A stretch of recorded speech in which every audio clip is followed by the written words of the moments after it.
Saya minta saudara Otto beli kaca pembesar.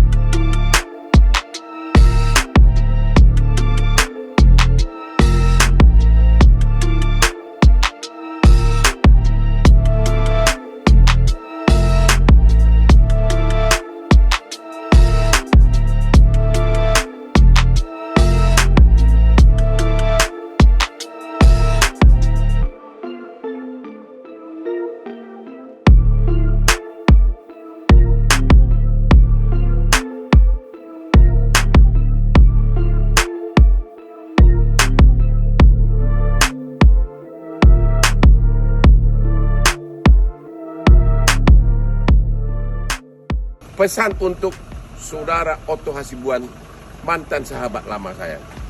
Dalam berbagai acara, Anda menyebut-nyebut bahwa pengacara yang memamerkan kemewahan itu seolah-olah melanggar kode etik.